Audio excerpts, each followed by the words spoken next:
What's up, guys? Welcome back to another Dave Cave Dave review. I'm Dave, coming at you from the Dave Cave. And tonight I'm going to have a little look at the DC Multiverse Gold Label Collection Red Tornado by McFarlane Toys. Really excited to have a look at this guy tonight. But I'm just going to take a quick look because we've seen a lot of this figure before. You know, that's not going to stop me from doing a lore segment.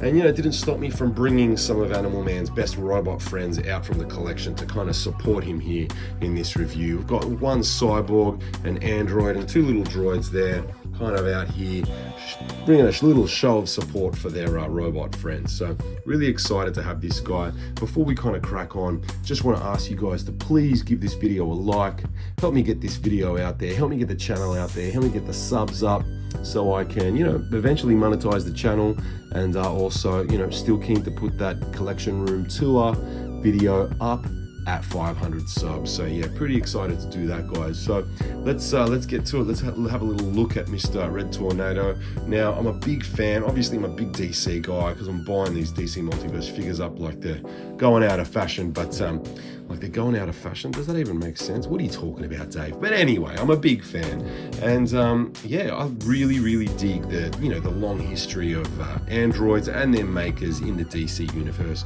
We'll talk about that in a little bit. But yeah, there he is, guys. I would have preferred a bit of bright yellow instead of the gold there, but that's totally fine. Really like that effect that we, you know, was originally released with, I think, is it Cyclone? Cyclone, yeah. From the Black Adam wave, the movie wave. Got the extra hands there, that looks great. Red Tornado, DC classic, nothing to see there. Michael Turner art on the back.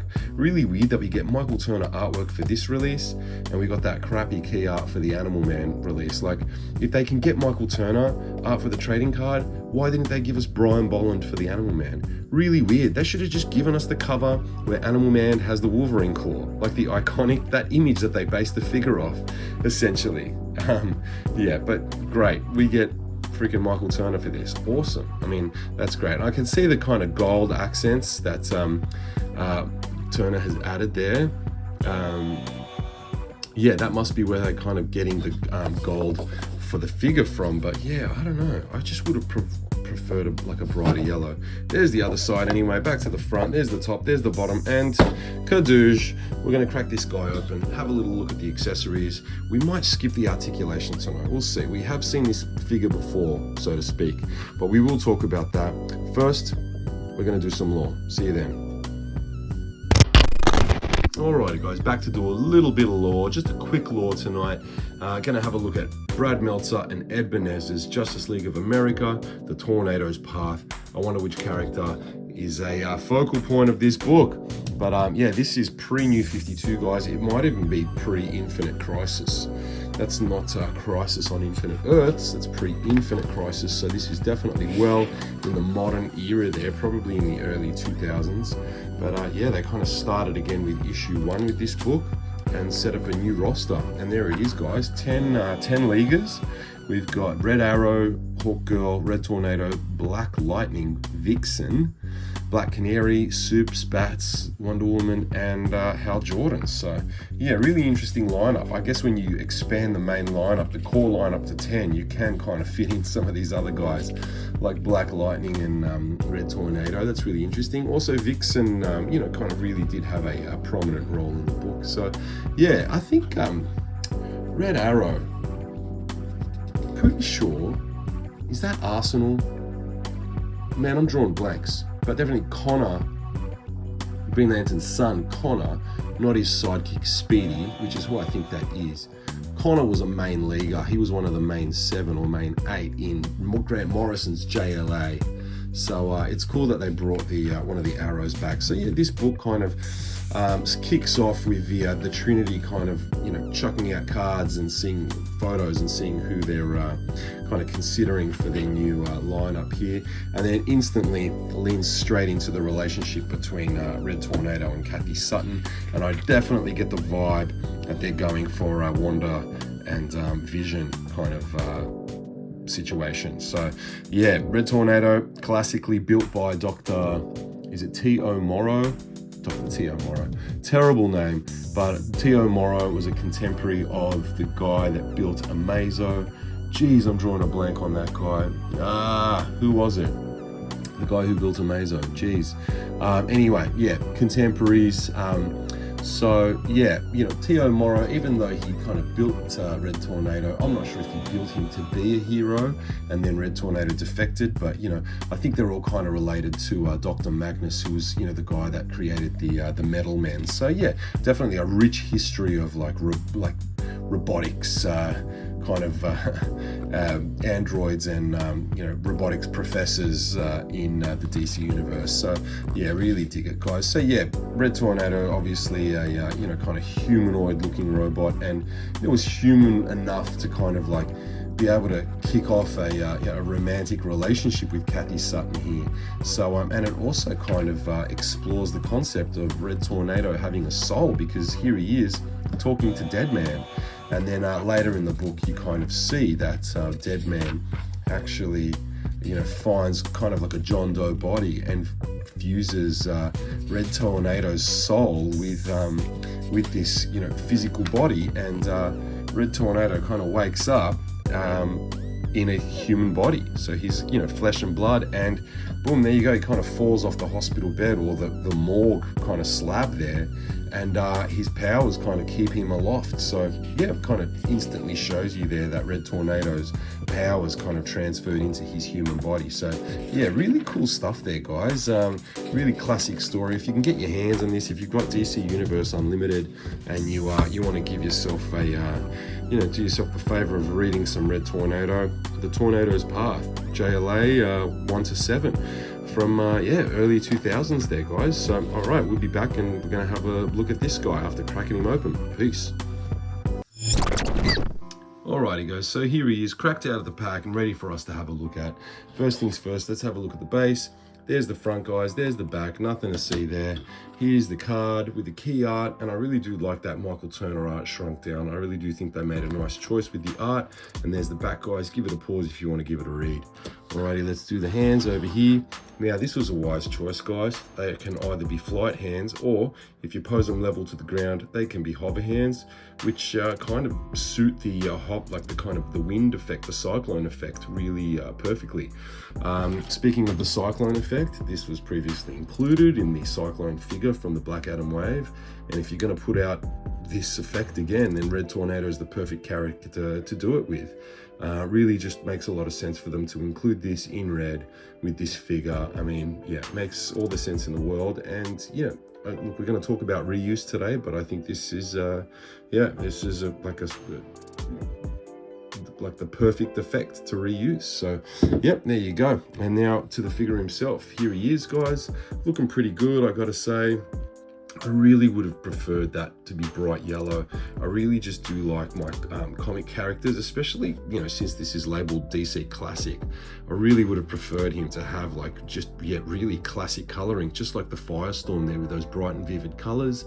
You know, just like with the Animal Man with those bright and vivid colors. You know, that instead of going with the New 52 look, they went with the classic look. They should have done the same thing here with this guy and given us bright yellow. But overall, this still looks pretty good to me. That head sculpt looks unique, and these boots look unique as well. I thought that these were the Martian Manhunter boots, but they're not. I mean, if anyone can tell me what I'm missing here, yeah, I can't really pick where these boots are from. So yeah, I guess let me know in the comments if you're screaming at the telly and you're thinking that I'm crazy. But yeah, let me know what I'm missing here, because yeah, definitely yeah, kind of can't place these at the moment. Looking over at the shelves there, could it be Deathstroke? No, because it's a modern Deathstroke, not an older Deathstroke.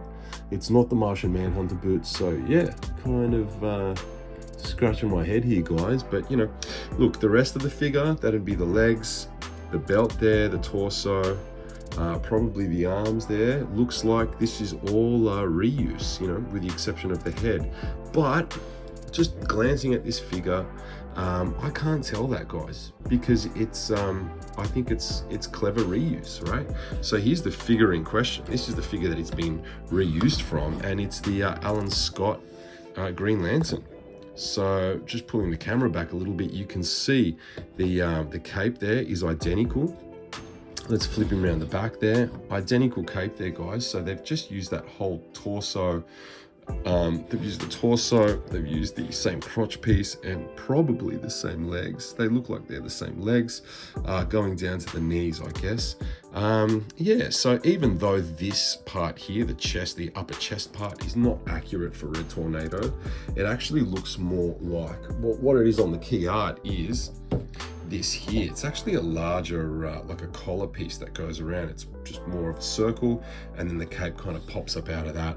So this is obviously very different to that, but you know what? It doesn't really bother me too much. I'm not going to be kind of, yeah, I'm not going to be cussing at the figure up there on the shelf because it doesn't look exactly like that. This is reuse that I can kind of, that I can really deal with. This isn't as egregious as, you know, painting over the Superman Rebirth boots, you know, kind of turning the downturned V into an upwards pointing V.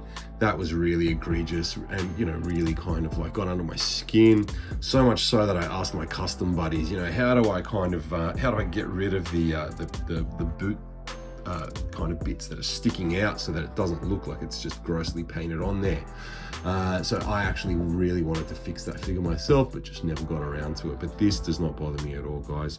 We're not going to do any articulation, but we'll probably just move on to some comparisons, and then we might just finish up there, guys. Yeah, just going to try my hand at a quick review tonight without all the bells and whistles. So I've got so many figures to review, so many figures. That I'd really just need to bust through them. So I'll see you in a bit, guys. We'll do some comparisons and finish up. Alrighty, time for comparisons, guys. Okay, here he is next to some other DC Multiverse 7-inch figures. And here he is with some random Hasbro 6-inch scale stuff, as well as a 7-inch NECA Casey.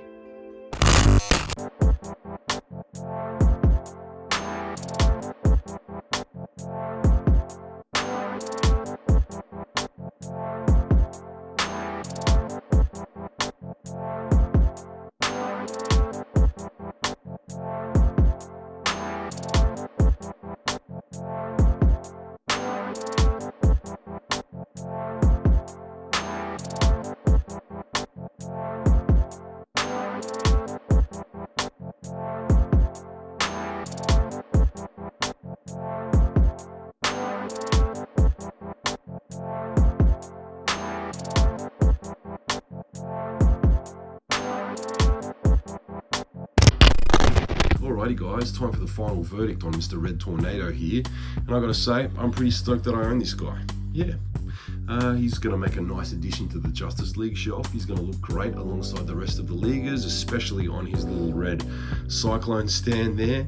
And yeah, I'm pretty stoked that I have him. I've never owned a Red Tornado before, and you know, in terms of the reuse, it's classy reuse. You know, it doesn't feel gross like the Superman Rebirth did.